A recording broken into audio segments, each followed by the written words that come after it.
금단의 바이올린 40년간 금고 속에 잠들어 있던 그 악기가 오늘 가정부의 손끝에서 다시 깨어났습니다. 그리고 바로 그 순간 저택 위층에서 들려오는 발걸음이 모든 비밀을 무너뜨리려 하고 있었습니다.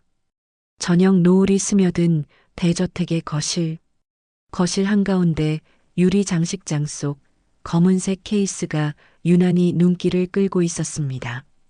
회장 강도윤이 애지중지하며 절대 건드리지 마라 했던 명품 스트라디바리우스. 그날 가정부 박은희는 케이스 앞에서 발걸음을 멈췄습니다. 손끝은 떨리고 심장은 거세게 뛰고 있었습니다. 15년 동안 먼지만 닦아왔던 악기. 하지만 오늘만큼은 어릴 적 은광 보육원에서 낡은 바이올린을 붙들고 울며 연습하던 기억이 떠올랐습니다. 한 번만, 단 한 번만이면 돼. 스스로를 속이듯 중얼거리며 은희는 결국 케이스의 잠금을 풀었습니다. 찰칵!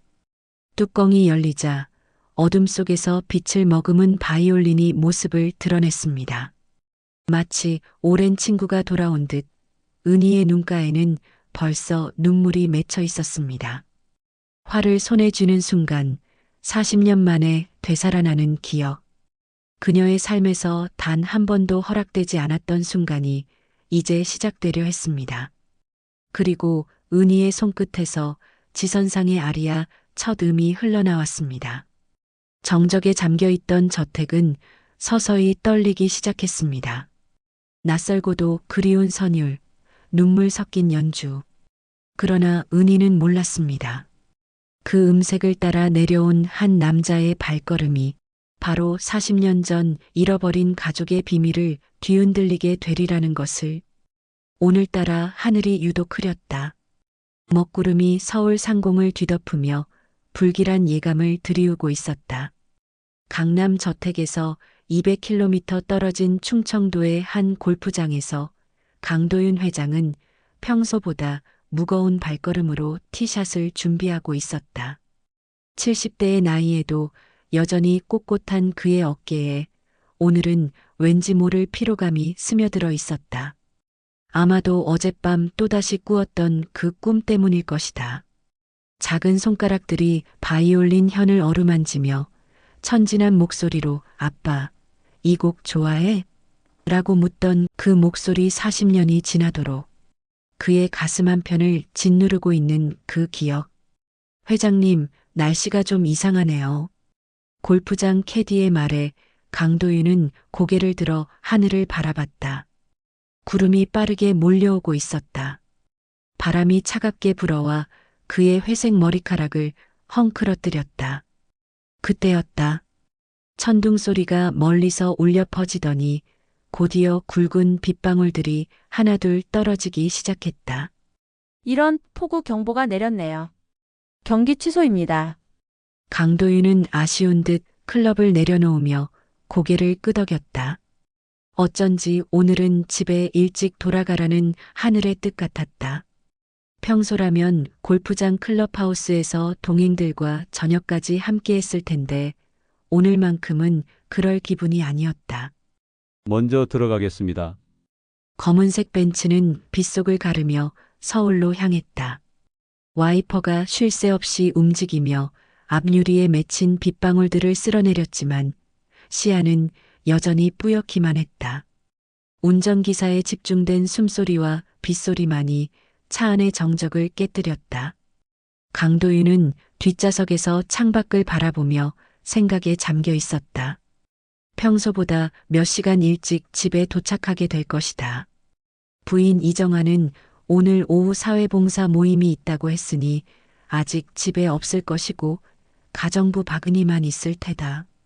그 순간 그의 뇌리에 스쳐간 것은 며칠 전 부인과 나눈 대화였다. 여보, 은희 씨가 요즘 좀 이상해요. 뭔가 숨기는 것 같달까. 숨길 게 뭐가 있겠어. 워낙 조용한 사람이잖아. 하지만 지금 생각해보니 부인의 말이 전혀 근거 없는 것은 아니었다. 최근 몇 주 동안 박은희의 눈빛에는 뭔가 다른 것이 있었다. 마치 오래전 잃어버린 무언가를 되찾은 듯한 그런 간절함이. 한편 강남 저택에서는 박은희가 거실 한가운데 서서 바이올린을 품에 안고 있었다. 금고에서 꺼낸 지 벌써 1시간이 지났지만 여전히 떨리는 마음을 가라앉히지 못하고 있었다. 살아오면서 이렇게 설레고 두려운 순간이 또 있었을까? 마지막으로 이 악기를 만진 것은 언제였을까? 은광 보육원에서 몰래 연습하던 그 밤들, 작은 연습실에서 혼자 흘렸던 눈물들이 모두 되살아났다. 잘못된 일이야. 하지만 단 한 번만. 그녀는 중얼거리며 바이올린을 어깨에 올렸다. 활을 현에대는 순간 40년 전의 기억이 홍수처럼 밀려왔다. 어린 손가락들, 순수한 웃음소리, 그리고 그토록 그리워했던 선율들. 첫 음이 울려 퍼졌다. 떨리고 거칠었지만 분명히 음악이었다. 그녀의 영혼이 토해내는 간절한 노래였다. 곡은 슈만의 트로이메라이었다. 어린아이도 연주할 수 있는 단순한 선율이지만 그 안에 담긴 그리움과 꿈은 무한히 깊었다. 은희의 손가락이 현 위에서 춤추며 오랫동안 잠들어 있던 음표들을 하나씩 깨워냈다. 처음에는 어색했던 웅궁이 점차 자연스러워졌다. 마치 자전거 타기처럼 몸이 기억하고 있었다.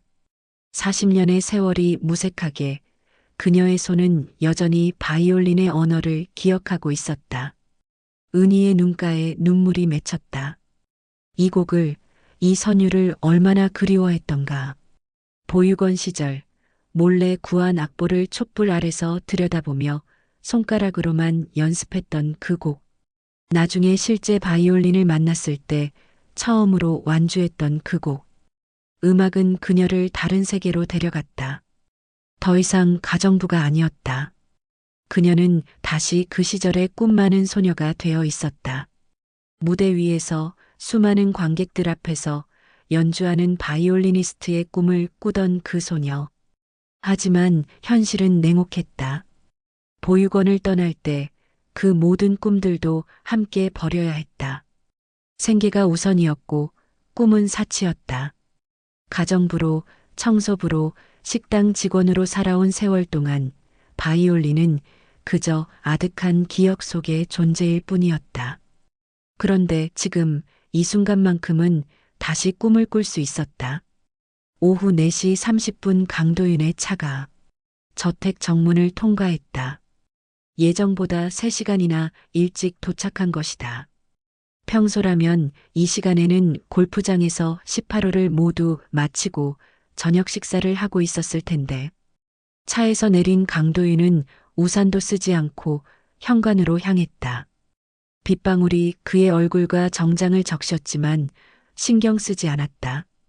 어쩐지 오늘은 모든 것이 평소와 달랐다. 현관문을 열고 들어서는 순간 그는 무언가 이상함을 느꼈다. 공기가 달랐다. 평소의 고요한 정적과는 다른 뭔가 살아있는 기운이 집안에 흐르고 있었다. 이정아? 아내의 이름을 불러봤지만 대답이 없었다.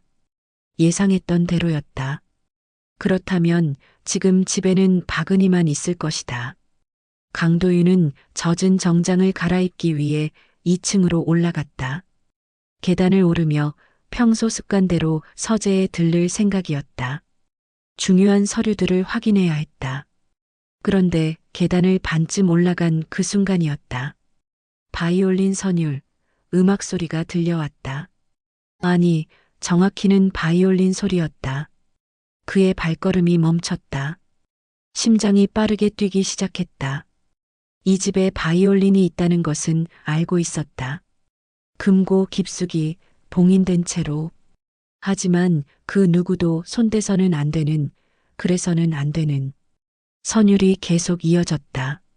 슈만의 트로이메라이. 강도윤의 얼굴이 창백해졌다. 이 곡을, 이 정확한 선율을 알고 있는 사람은 이 집에서 단 한 명뿐이었다. 아니, 정확히는 알고 있었던 사람이 40년 전 작은 손가락들이 이 곡을 연주하던 모습이 눈앞에 떠올랐다.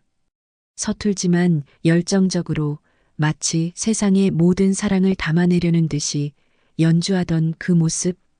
미영아. 딸의 이름이 입술에서 새어나왔다. 하지만 그건 불가능했다. 미영이는 40년 전에 사라졌다.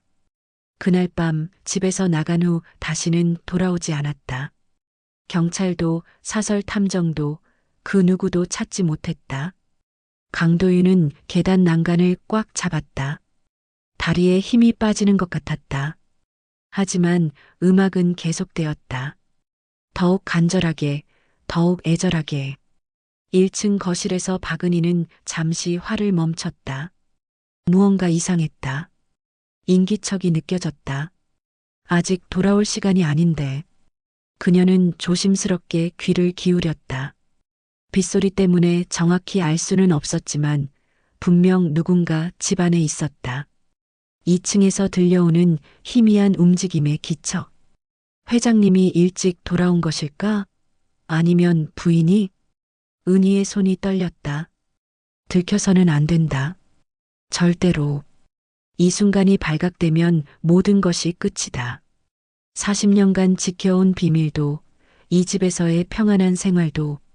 하지만 이상하게도 바이올린을 내려놓을 수가 없었다. 마치 악기가 그녀의 손에 달라붙은 것처럼 영혼이 아직 연주를 마치지 못했다는 듯이. 조금만 더, 조금만 더. 그녀는 속삭이며 다시 화를 현해댔다. 이번에는 더욱 조심스럽게, 더욱 간절하게. 만약 이것이 마지막이라면, 정말 마지막 연주라면 자신의 모든 것을 담아내고 싶었다. 선율이 다시 흘러나왔다. 이번에는 더욱 성숙해진 세월의 무게를 담은 소리였다. 40년의 그리움과 한이 음표 하나하나에 스며들어 있었다. 2층에서 강도윤은 천천히, 매우 천천히 계단을 내려오기 시작했다. 각 계단마다 신중하게 발을 디뎠다. 소리를 내서는 안 되었다. 이 순간을 깨뜨려서는 안 되었다. 40년을 기다린 이 순간을. 그의 마음은 복잡했다. 혼란스러웠다. 이해할 수 없었다. 박은희가 바이올린을 연주할 줄 안다는 것도, 그녀가 미영이의 곡을 알고 있다는 것도, 아니, 단순히 안다는 수준이 아니었다. 이 연주는, 이 감정은 마치 그 곡을 사랑하는 사람의 연주였다. 그 곡에 자신의 인생을 담은 사람의 연주였다. 강도윤의 눈에 눈물이 맺혔다. 설마 하는 생각이 머릿속을 스쳤다. 하지만 그런 일이 가능할까? 자신의 집에서 일하던 가정부가 사실은. 아니야. 말도 안 되는 생각이야. 하지만 그의 발걸음은 더욱 조심스러워졌다. 거실로 향하는 계단을 한 칸씩 내려갈 때마다 그의 심장 박동은 더욱 빨라졌다. 음악이 점점 더 간절해졌다. 은희는 이제 완전히 연주에 몰입해 있었다. 눈물이 볼을 타고 흘러내렸지만 연주는 멈추지 않았다. 이 곡 안에는 그녀의 모든 것이 들어 있었다. 어린 시절의 꿈, 잃어버린 시간들, 품을 수 없었던 사랑, 말할 수 없었던 진실. 모든 것이 40년 전 왜 그 집을 떠나야 했는지, 왜 그 이름을 버리고 박은이라는 새로운 신분을 만들어야 했는지, 왜 아버지, 아니 강도윤 회장 곁에서 가정부로 살아야 했는지, 모든 이유들이 이 선율 속에 녹아 있었다. 강도윤은 이제 거의 1층에 도달해 있었다. 거실 입구까지 단 몇 걸음 남지 않았다. 그의 손은 벽에 대고 숨을 죽인 채 음악 소리에 귀를 기울였다. 점점 더 확신이 섰다. 이 연주자는 단순히 그 곡을 아는 사람이 아니었다. 그 곡을 살아온 사람이었다. 그 곡과 함께 울고 웃고 꿈꾸며 살아온 사람이었다. 그리고 그런 사람은 이 세상에 단 한 명뿐이었다. 미영이. 이번에는 더욱 확신에 찬 목소리로 딸의 이름을 불렀다. 하지만 여전히 작은 소리였다. 음악을 깨뜨리고 싶지 않았다. 거실에서 은희는 다시 한번 움직임을 감지했다.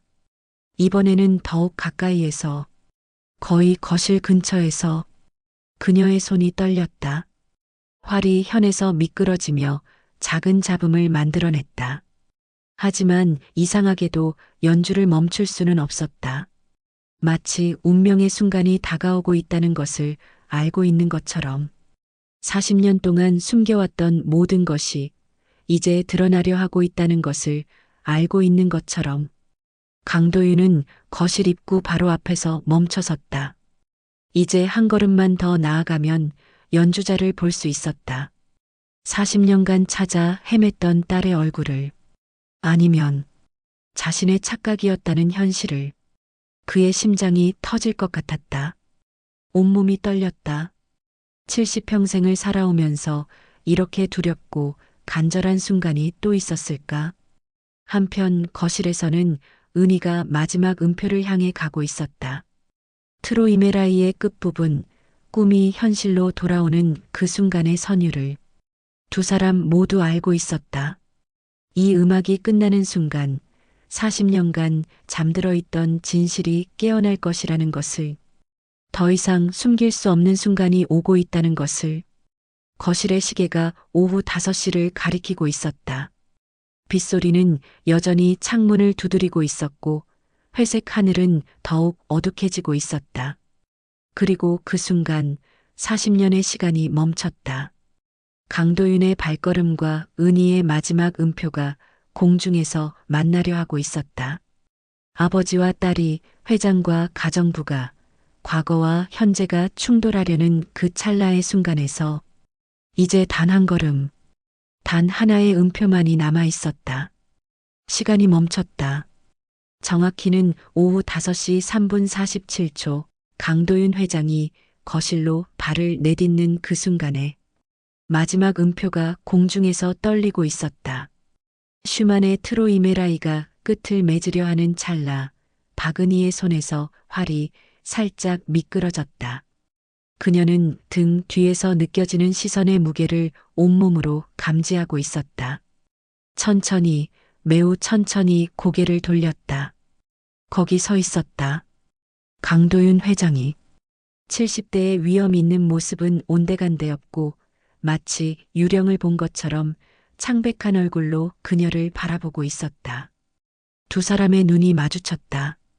40년의 세월이 그 순간 무너져 내렸다. 당신이 그 바이올린을? 강도윤의 목소리는 떨렸다. 평생을 기업을 경영하며 수많은 위기를 넘겨온 그였지만 지금 이 순간만큼은 갓 20살이 된 아버지로 돌아가 있었다. 사랑하는 딸을 잃고 절망에 빠졌던 그 시절의 아버지로. 은희는 바이올린을 품에서 떨어뜨릴 뻔했다. 손이 너무 떨려서 제대로 잡을 수가 없었다. 40년 동안 준비해온 이 순간이었지만 막상 닥치고 보니 아무것도 준비되지 않았다는 것을 깨달았다. 회장님 죄송합니다. 제가 함부로. 그 곡을 어떻게 알고 있습니까? 강도윤의 질문이 은희의 변명을 가로막았다. 그의 음성에는 단순한 분노가 아닌 깊은 혼란과 간절함이 뒤섞여 있었다. 거실의 공기가 무거워졌다. 밖에서는 여전히 빗소리가 들렸지만 두 사람 사이의 정적은 그 어떤 소음보다도 강렬했다. 은희는 입술을 달싹거렸지만 말이 나오지 않았다.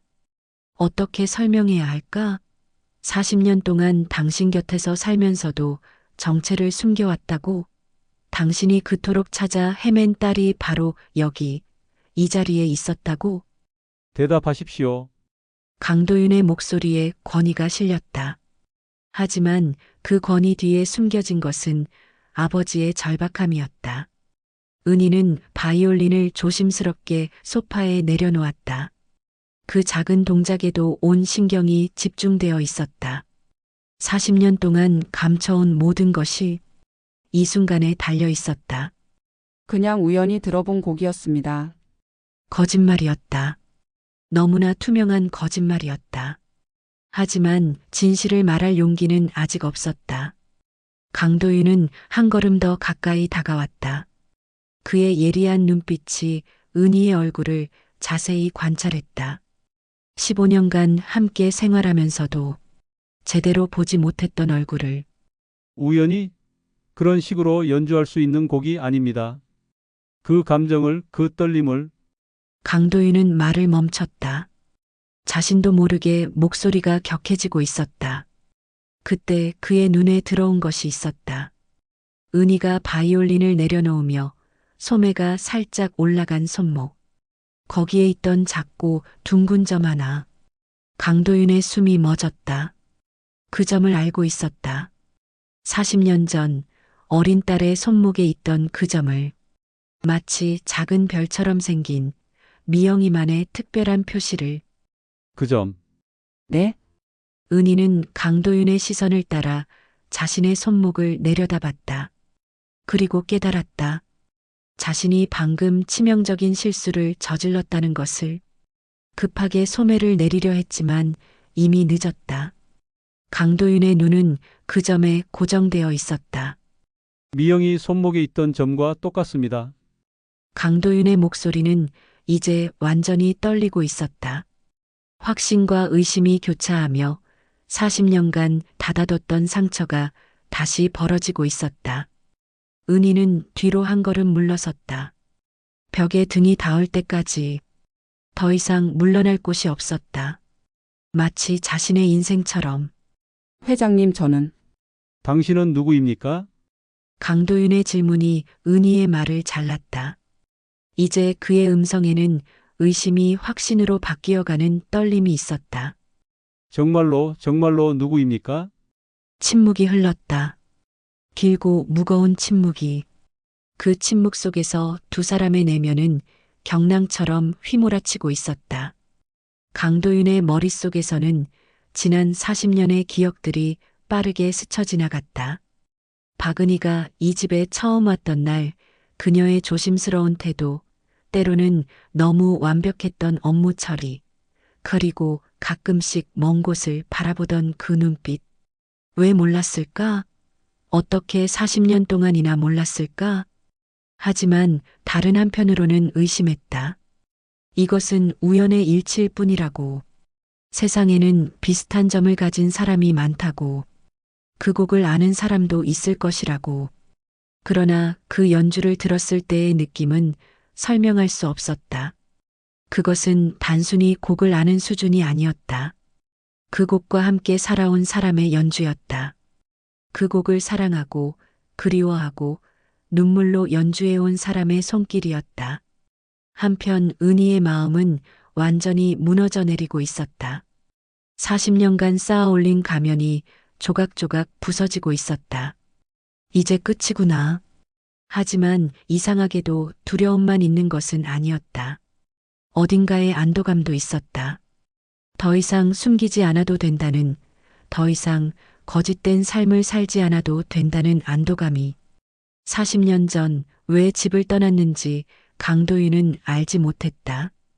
그날 밤 무슨 일이 있었는지, 왜 하루아침에 사라져야 했는지, 그리고 왜 박은희라는 새로운 신분으로 살아야 했는지. 모든 것에는 이유가 있었다. 말할 수 없는 너무도 아픈 이유가. 그때였다. 현관문이 열리는 소리가 들렸다. 두 사람 모두 몸을 경직시켰다. 여보, 일찍 오셨네요. 이정화의 목소리였다. 사회봉사 모임을 마치고 돌아온 것이다. 평소보다 1시간 정도 일찍. 발걸음 소리가 거실로 향해 오고 있었다. 은희는 급하게 바이올린을 들어 금고 쪽으로 향하려 했지만 강도윤의 시선이 그녀를 붙들고 있었다. 은희 씨, 저녁 준비는? 이정화가 거실로 들어오는 순간 그녀의 말이 끊어졌다. 거기에는 믿을 수 없는 광경이 펼쳐져 있었다. 남편 강도윤은 창백한 얼굴로 가정부 박은희를 바라보고 있었고 은희는 떨리는 손으로 바이올린을 들고 있었다. 그 바이올린은 40년간 금고에서 나오지 않았던 그 바이올린이었다. 이게 무슨 상황입니까? 이정화의 목소리에는 당황과 분노가 뒤섞여 있었다. 그녀는 즉시 상황을 파악했다. 은희가 허락 없이 금기의 물건을 꺼낸 것을. 은희 씨, 당신이 어떻게 그걸? 이정화가 성큼 다가서려는 순간 강도윤이 손을 들어 그녀를 제지했다. 잠깐 여보. 잠깐만 기다려. 강도윤의 목소리는 평소와 달랐다. 이정화는 40년간 함께 산 남편에게서 처음 듣는 톤이었다. 간절하면서도 절망적인 희망과 두려움이 공존하는 목소리. 이정화는 직감적으로 깨달았다. 지금 이 상황이 단순한 규칙 위반이 아니라는 것을, 뭔가 훨씬 더 큰 일이 벌어지고 있다는 것을. 여보, 무슨 일입니까? 왜 그런 표정을? 정화야. 강도윤이 아내의 이름을 불렀다. 하지만 그의 시선은 여전히 은희에게 고정되어 있었다. 혹시 가능한 일일까? 뭐가요? 미영이가 살아있을 가능성 말이야. 이정화의 얼굴이 순식간에 굳어졌다. 40년간 금기시해온 그 이름이, 그 가능성이 다시 입에 오르내리고 있었다. 여보, 정신 차리세요. 미영이는 40년 전에. 그 점을 봐. 강도윤이 은희의 손목을 가리켰다. 이정화도 그 점을 알고 있었다. 의붓딸이었지만 5년간 함께 살며 기억하게 된 작은 표시들 중 하나였다. 하지만 이정화에게 그 기억은 달갑지 않았다. 미영이가 사라진 이후 이 집에는 평화가 찾아왔다. 강도윤의 전처와 그 딸로 인한 복잡한 감정들이 모두 정리되었다. 이제 와서 그 모든 것이 다시 돌아온다는 것은 우연일 수도 있어요. 세상에 비슷한 점을 가진 사람이 얼마나 많은데. 하지만 이정화의 목소리에는 확신이 없었다. 그녀 역시 느끼고 있었다. 뭔가 설명할 수 없는 기운을. 거실에는 무거운 침묵이 흘렀다. 세 사람 각자의 내면에서는 서로 다른 감정들이 소용돌이치고 있었다. 강도윤에게는 희망과 두려움이 교차했다. 만약 정말로 은희가 미영이라면? 40년간 찾아 헤맨 딸이 바로 곁에 있었다면? 하지만 만약 아니라면 이 모든 것은 잔혹한 착각일 뿐이었다. 이정화에게는 위기감이 엄습하고 있었다. 40년 동안 안정적으로 유지해온 이 가정이 흔들릴 수도 있다는 두려움. 그리고 솔직히 말하면 미영이가 돌아오는 것을 원하지 않는 마음도 있었다. 은희에게는 모든 것이 무너지고 있었다. 40년간 지켜온 비밀의 벽이 조심스럽게 쌓아 올린 새로운 삶이 모두 허물어지고 있었다. 그런데 이상했다. 무너지는 것이 이토록 두려우면서도 한편으로는 이토록 안도되는 것이. 강도윤이 먼저 입을 열었다. 확실히 알 수 있는 방법이 있습니다. 무슨 말씀이세요? 이정화가 물었다. 하지만 그녀도 짐작하고 있었다. 강도윤이 무슨 말을 하려는지. DNA 검사. 세 글자가 거실의 공기를 더욱 무겁게 만들었다. 은희는 바이올린을 꼭 껴안았다. 마지막 보루라도 되는 것처럼. 회장님, 만약 당신이 정말로 박은이라면 거부할 이유가 없을 것입니다.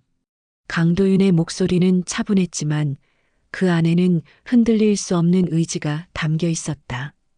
하지만 만약 당신이 그는 말을 끝내지 못했다. 너무나 간절한 나머지 그 가능성을 입 밖으로 내는 것조차 두려웠다. 저녁 6시가 되었다. 평소라면 은희가 저녁 준비를 시작할 시간이었다. 하지만 지금은 아무도 그런 일상적인 것들을 생각할 수 없었다. 검사 결과가 나올 때까지는 시간이 걸릴 겁니다. 강도윤이 중얼거렸다. 자신에게 하는 말인지 다른 사람들에게 하는 말인지 명확하지 않았다. 그동안 어떻게 해야 할까요? 이정화의 질문에 아무도 대답하지 않았다. 정답이 있을 리 없었다. 이런 상황에 대한 매뉴얼은 어디에도 없었다. 은희는 조용히 바이올린을 금고에 다시 넣으러 향했다. 이제는 아무도 그녀를 막지 않았다. 어차피 비밀은 이미 반쯤 드러났다. 금고 문을 닫으며 그녀는 생각했다. 40년 전 왜 그날 밤 이 집을 떠나야 했는지, 왜 아버지에게, 강도윤에게 진실을 말할 수 없었는지, 그 이유는 아직도 유효했다. 40년이 지난 지금도, 그로부터 사흘이 지났다. 강도윤은 은희가 사용한 찻잔에서 DNA 샘플을 채취했다. 그리고 믿을 만한 검사기관에 의뢰했다. 결과는 일주일 후에 나올 예정이었다.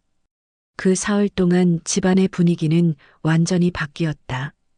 은희는 평소처럼 가사일을 하려 했지만 모든 것이 어색했다. 강도윤은 그녀를 보는 시선이 달랐고 이정화는 노골적으로 경계하는 기색을 드러냈다. 세 사람 모두 같은 집에 살고 있으면서도 각자 다른 세계에 살고 있었다. 강도윤은 밤마다 잠을 이루지 못했다. 40년 전의 기억들이 파도처럼 밀려왔다. 미영이의 웃음소리, 바이올린 연주하는 모습, 그리고 그 마지막 날 밤의 차가운 침묵. 정말로 미영이라면 왜 40년 동안 숨어 있었을까? 왜 나를 피했을까? 이정화는 불안했다. 만약 정말로 미영이가 돌아온다면 이 집의 평화는 끝날 것이었다. 40년 전에도 그랬듯이 강도윤의 마음은 온전히 그 아이에게 가 있을 것이었다. 은희는 매 순간이 지옥 같았다. 진실이 드러나면 어떻게 될까? 40년 전에 숨겨야 했던 그 이유들이 다시 수면 위로 올라올 것이다.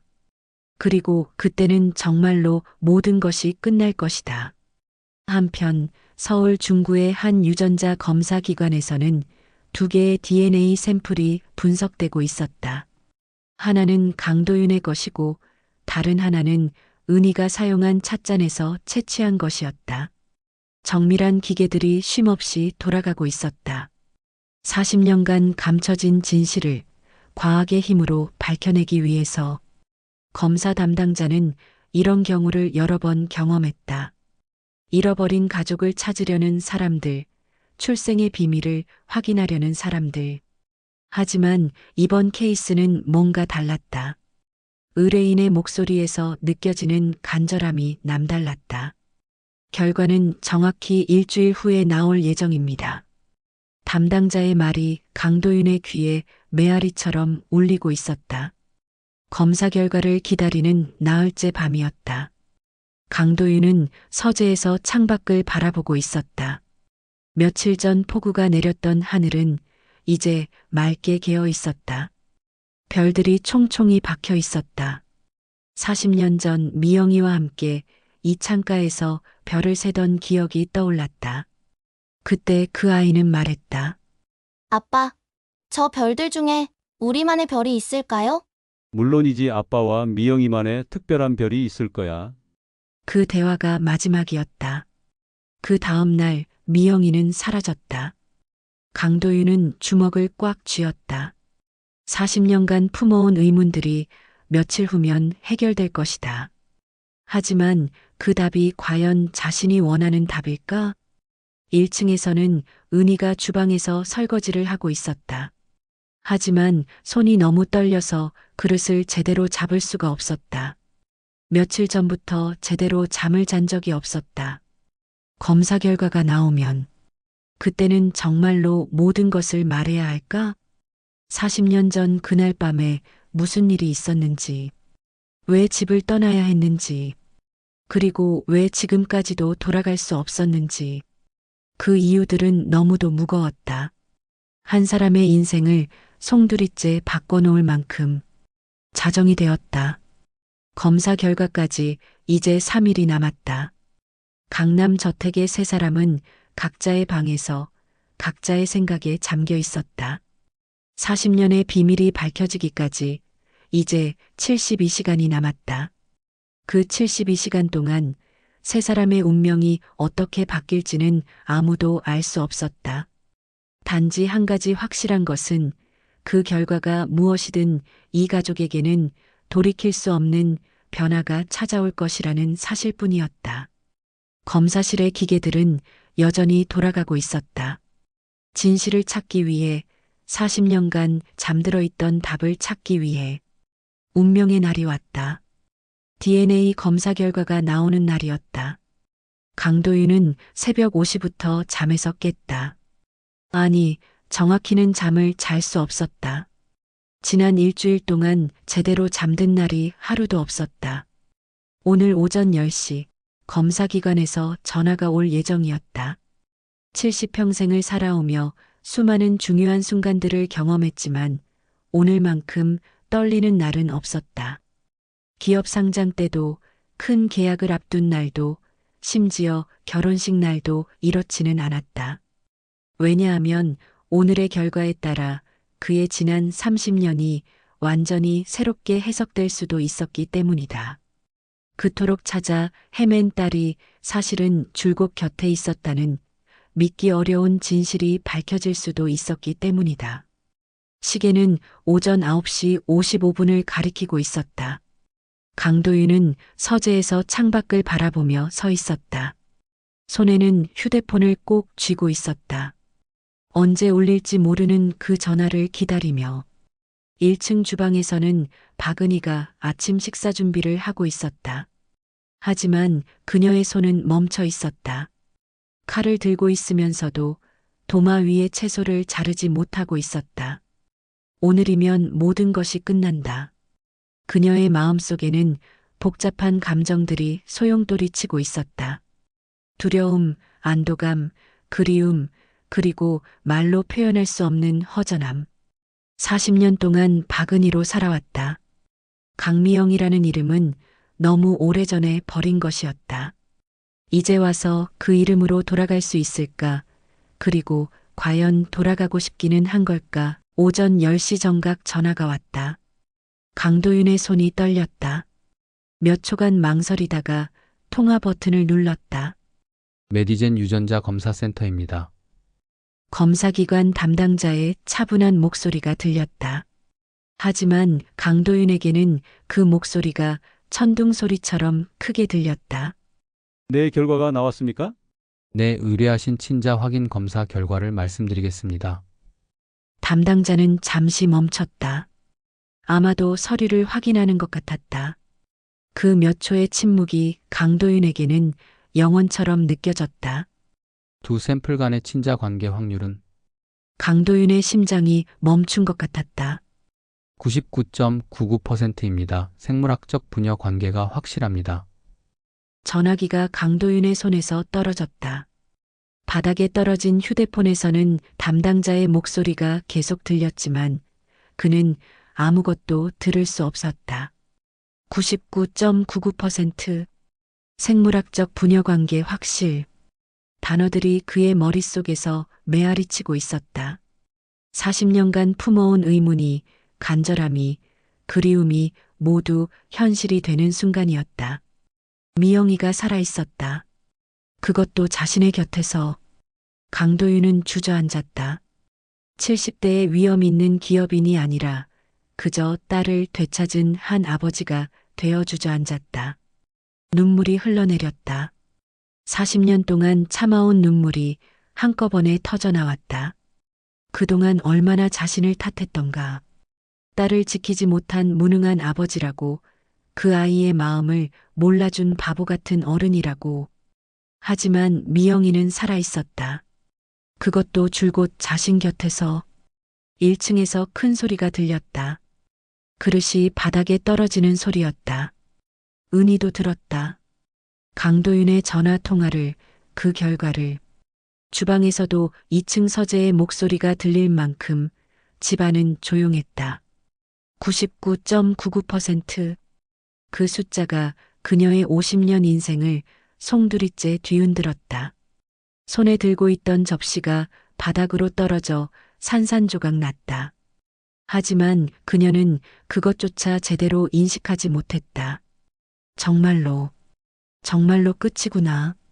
40년간 지켜온 가면이 완전히 벗겨지는 순간이었다. 더 이상 박은희가 아니었다. 이제는 강미영으로 돌아가야 했다. 하지만 그것이 과연 가능한 일일까?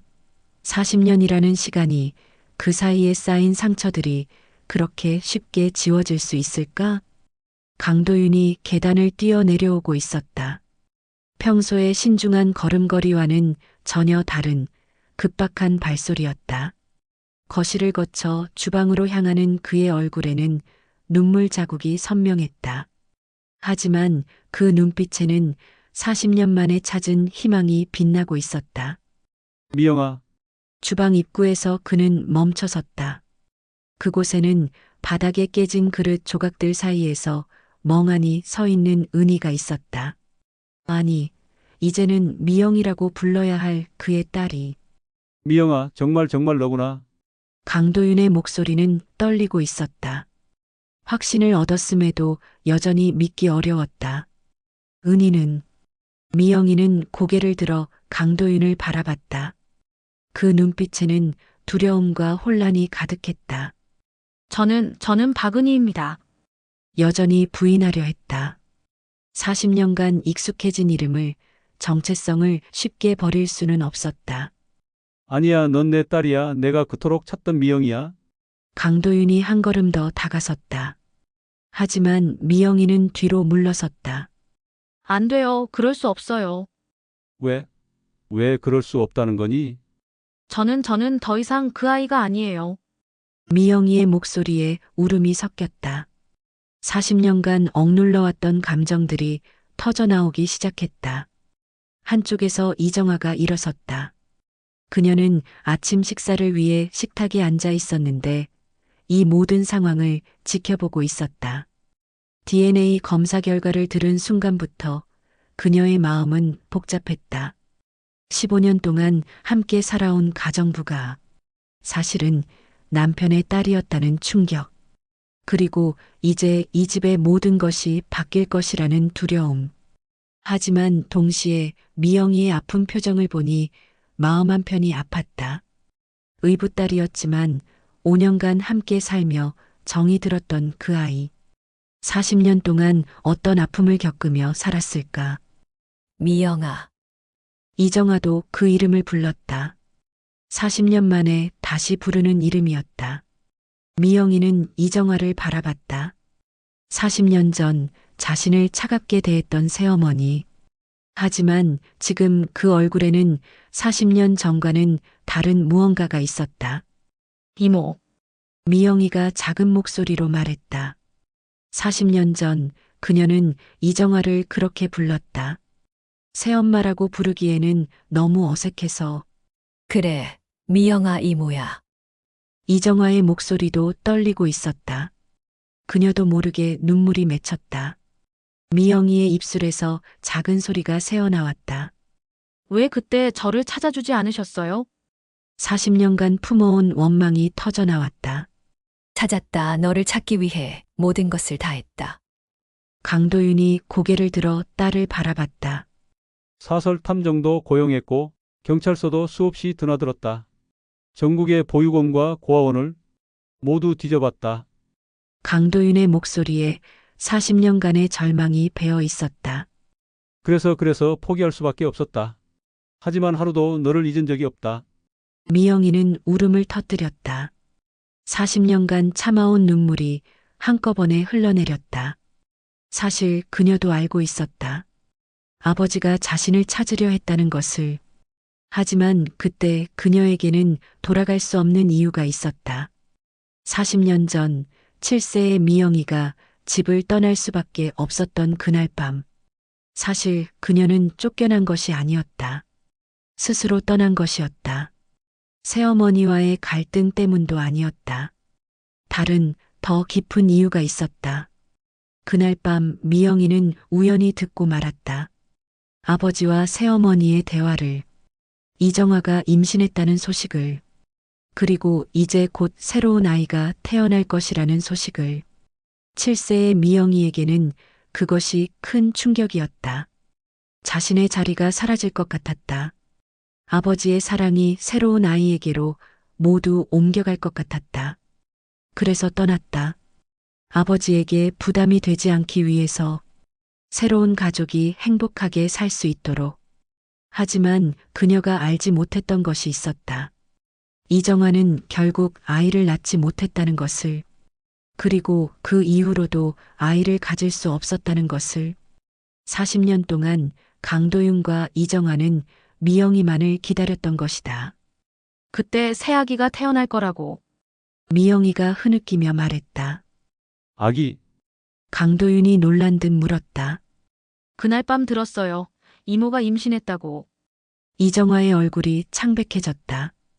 그녀도 기억하고 있었다. 40년 전 잠시 임신 소식이 있었던 것을. 하지만 얼마 지나지 않아 미영아, 그 아이는 이정화가 떨리는 목소리로 말했다. 태어나지 못했다. 유산이었어. 미영이의 눈이 커졌다. 그리고 그 이후로도 아이를 가질 수 없었다. 이정화의 고백이 이어졌다. 40년 동안 우리에게는 너밖에 없었다. 그 말을 듣는 순간 미영이의 마음속에서 40년간 쌓인 오해의 벽이 무너져 내렸다. 자신이 떠난 이유가 자신이 40년간 품어온 원망이 모두 잘못된 것이었다는 것을 깨달았다. 아빠, 강도윤이 딸의 등을 쓰다듬으며 속삭였다. 아빠가 너를 지켜주지 못해서 40년 동안 혼자 살게 해서. 아니에요. 제가 잘못 생각한 거예요. 미영이도 아버지를 꼭 안았다. 40년간 그리워했던 그 따뜻함이 아직도 그대로 있었다. 이정화는 그 모습을 바라보며 눈물을 흘렸다. 40년 전 자신의 임신 소식이 미영이를 이 집에서 쫓아낸 것이었다는 사실에 마음이 아팠다. 하지만 동시에 이제라도 이렇게 가족이 다시 만날 수 있게 되어 다행이라는 생각도 들었다. 그로부터 일주일이 지났다. 강남 저택에는 40년 만에 진짜 가족의 웃음소리가 울려 퍼지고 있었다. 미영이는 더 이상 가정부가 아니었다. 그녀는 강도윤의 딸로서 이 집의 진짜 주인으로서 새로운 삶을 시작했다. 물론 모든 것이 하루아침에 바뀐 것은 아니었다. 15년간의 습관을 바꾸는 것은 쉽지 않았다. 미영이는 여전히 아침 일찍 일어나서 집안일을 하려 했고 강도윤을 회장님이라고 부르려 하기도 했다. 하지만 매번 강도윤이 말했다. 이제 그런 일은 하지 마. 너는 이 집의 딸이야. 그리고 나를 아빠라고 불러줘. 40년간 듣지 못한 그 소리를 이제라도 듣고 싶다. 이정화도 변했다. 처음에는 어색했지만 점차 미영이를 진짜 딸처럼 대하기 시작했다. 40년 전과는 달리 이제는 경쟁자가 아니라 가족이라는 것을 깨달았기 때문이다. 미영아, 오늘 뭐 하고 싶은 일 있어? 미영이가 망설이며 말을 이었다. 보육원에 가보고 싶어요. 강도윤이 고개를 끄덕였다. 40년간 얼어붙어 있던 이 집에 드디어 봄이 온 것 같았다. 차가웠던 벽들이 따뜻해지고 적막했던 복도의 웃음소리가 울려 퍼지고 오랫동안 닫혀있던 마음의 문들이 하나씩 열리고 있었다. 미영이는 창밖을 바라보며 생각했다. 40년간의 방황이 끝났다는 것을, 이제야 진짜 집에 돌아왔다는 것을, 그리고 강도윤은 딸의 옆모습을 바라보며 다짐했다. 40년간 놓친 시간을 되돌릴 수는 없지만 앞으로 남은 시간만큼은 진짜 아버지로서 살겠다고. 이정화는 두 사람을 바라보며 안도했다. 40년간 무거웠던 이 집의 분위기가 드디어 밝아지고 있다는 것을. 멀리서 바이올린 선율이 들려왔다. 아니, 실제로 들리는 것은 아니었다. 하지만 세 사람의 마음속에서는 분명히 음악이 울려 퍼지고 있었다. 희망의 선율이, 사랑의 화음이, 그리고 새로운 시작의 노래가. 40년의 기다림이 끝났다. 40년의 오해가 풀렸다. 40년의 아픔이 치유되고 있었다.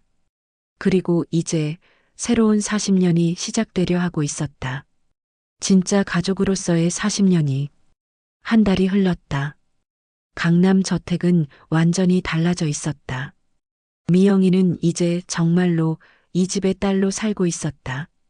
어느 주말 세 사람은 약속대로 은광 보육원터를 찾아갔다. 미영이가 어린 시절을 보낸 그곳, 하지만 그곳은 이미 아파트 단지로 바뀌어 있었다. 미영이의 기억 속 그 낡은 건물도 작은 놀이터도 모든 것이 사라져 있었다. 혹시 이 자리에 예전에 보육원이 있었는지 아십니까? 아, 은광 보육원 말씀이세요? 그럼요. 있었죠. 한 20년 전쯤 문 닫았나? 그 이후로 이렇게 아파트가 들어섰어요. 할머니의 대답에 세 사람은 안도했다. 적어도 이곳이 맞다는 것을 확인했다. 그 보육원에 계셨던 분이 계세요. 글쎄요, 그때 원장님이 지금도 이 근처에 사시던데. 김순자 원장님이요. 혹시 연락처를 제가 아는 건 아니고 저기 슈퍼 아주머니가 친하셨거든요. 할머니가 가리킨 곳에는 작은 슈퍼마켓이 있었다. 슈퍼마켓 아주머니는 정말로 김순자 원장을 알고 있었다. 그리고 놀랍게도 연락처까지 가지고 있었다. 전화를 받은 김순자 원장은 미영이의 이름을 듣자마자 1시간 후 김순자 원장이 나타났다. 80대가 되었지만 여전히 정정한 모습이었다. 그리고 미영이를 보자마자 눈물을 터뜨렸다. 미영아, 정말 미영이구나. 살아있었구나. 원장님, 미영이도 울음을 터뜨렸다. 어린 시절 자신을 돌봐준 유일한 어른, 진짜 어머니처럼 자신을 사랑해준 그분이었다. 네 사람은 근처 카페에서 오랜 시간을 보냈다. 40년간의 공백을 채우는 시간이었다. 김 원장은 미영이의 어린 시절 이야기를 들려줬다. 얼마나 착한 아이였는지, 바이올린을 얼마나 사랑했는지, 그리고 아버지를 얼마나 그리워했는지. 김 원장은 미영이가 보육원을 떠난 후의 이야기도 들려줬다.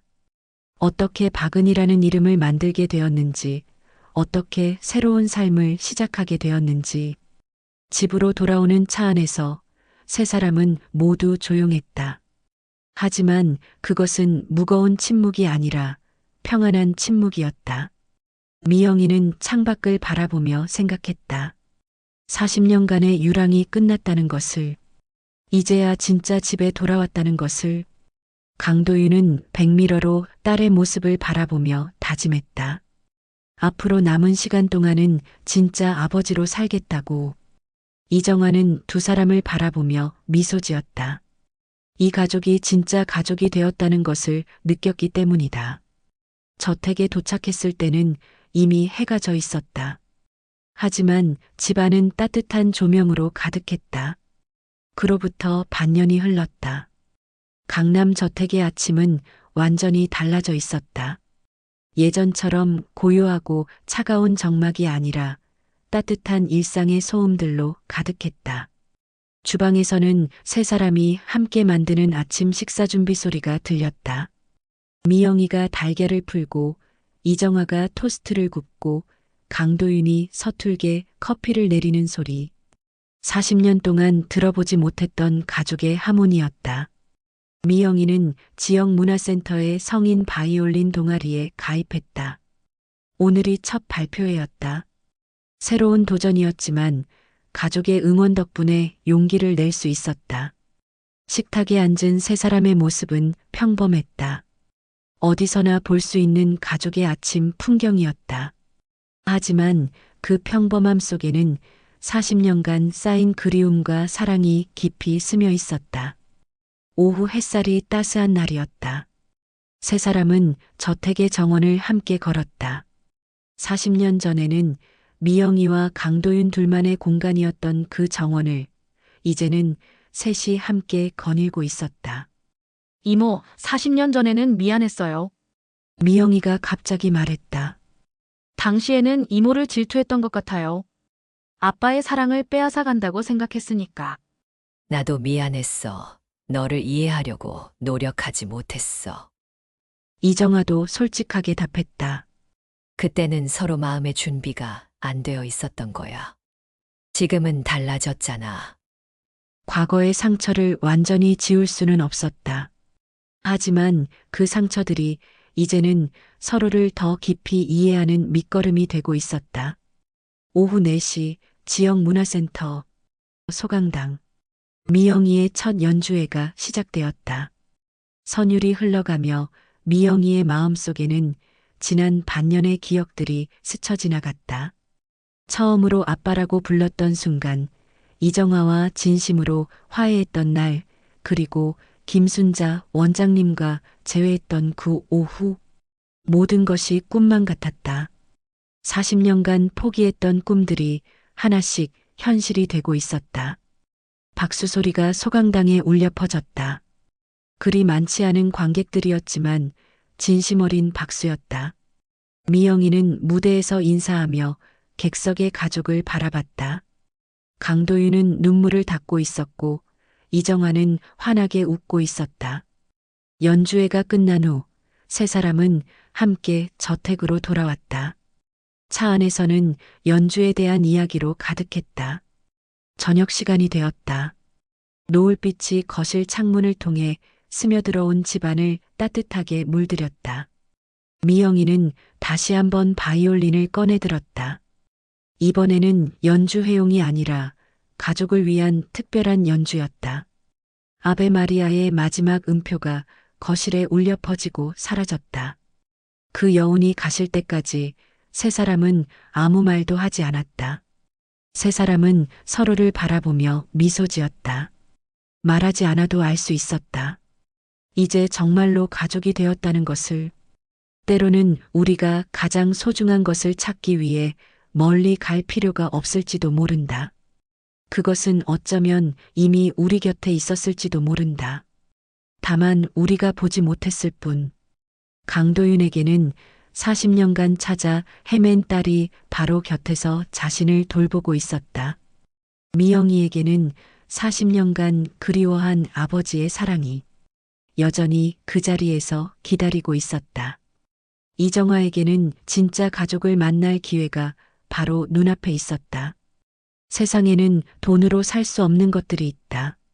권력으로 얻을 수 없는 것들이 있다. 시간으로도 지위로도 명예로도 대신할 수 없는 것들이. 그것은 바로 사랑이고 가족이고 서로를 향한 진심이다. 40년의 세월이 흘렀지만 사랑은 변하지 않았다. 오해와 갈등으로 멀어졌지만 진심은 그대로 남아 있었다. 그리고 결국 모든 것은 제자리로 돌아왔다. 강남 저택의 거실에는 이제 진짜 가족의 웃음소리가 울려 퍼지고 있다. 40년간 비어있던 그 자리를 채우며 노을이 완전히 지고 별들이 하나씩 모습을 드러내기 시작했다. 새로운 밤이 시작되었지만 이 가족에게는 더 이상 두려운 어둠이 아니었다. 함께라면 어떤 밤도 견딜 수 있다는 것을 이제 알고 있으니까.